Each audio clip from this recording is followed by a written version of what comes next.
Well, hi everybody, it's Lisa Tamati here from Running Hot Coaching, and today's topic is weight loss, something that most of us at some time or other have struggled with, and maybe you're one of them. Now, I've struggled with my weight for many years when I was younger, and I've discovered a number of tips that can really help you, and it's not just all about exercise and diet, although that's a big thing. Now, the first thing I wanted to give you is that as soon as you get up in the morning, go and have 2 whole glasses of water and put some apple cider vinegar in it. Now, that will kickstart your metabolism, get you started off for the day, and water really helps hydrate the body, and there are millions and millions of metabolic processes that water is responsible for. So hydration obviously is the next big topic.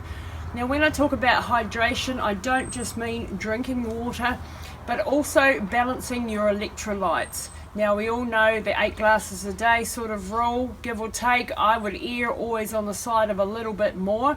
It helps detoxify your body.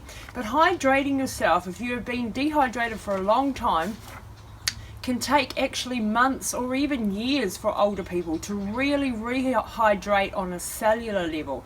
And when your body is dehydrated, that's when you can't lose weight efficiently, because it's needed for all the metabolic processes that help with detoxification. So drinking every day, a lot of water, clearing the body out. And another tip in regards to water and drinking, try not to drink out of plastic bottles. Plastic leaks xenoestrogens into the water, especially if it's left in sunlight, and these can have a detrimental effect if you're trying to lose weight.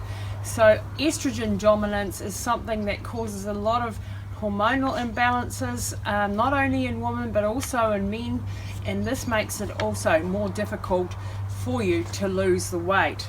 The next tip that I wanted to give you is when it comes to exercise programs, cardio, long, slow endurance cardio really doesn't cut it. If you want to rip up and you want to rip up fast, then I highly recommend you do high intensity interval training. There is a proviso, however. You must be healthy, you must get a clearance from your doctor, because this type of training does involve stressing your body and stressing your heart to a high degree. So you're going into the anaerobic zone. So what does high intensity interval training mean? This means going really hard out for a very short period so that you're really out of breath and you're really getting the whole body burning really well, and then coming back down, recovering for a short period of time, and then back into the next set. And this is the most efficient way to get into that real fat burning mode. Forget what you were taught before about staying in that fat burning zone and all of that. Isn't as efficient as high intensity training. I'll give you an example. When I ran through New Zealand, I ran 2,250 kilometers in 42 days. At the end of that, I'd lost 1 kilo. Now, do you think I was annoyed?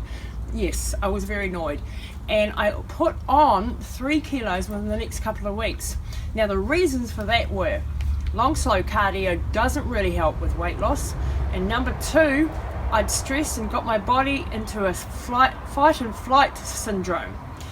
And that meant that everything that my body was, when I ate something, my body went, oh, I have to hold on to it, because it was in that state of stress. And there were too much stress hormones in my body, and that caused me to actually put on weight after such an amount of exercise.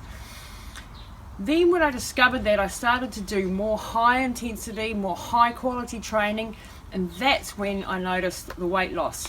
Now, another tip is resistance training.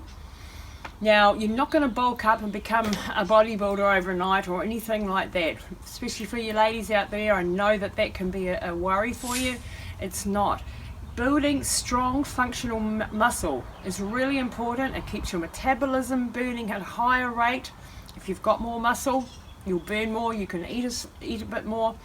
And as we get older, we tend to lose our muscles. There's a couple of good reasons to always involve resistance training in your training program. So high intensity training, and resistance training.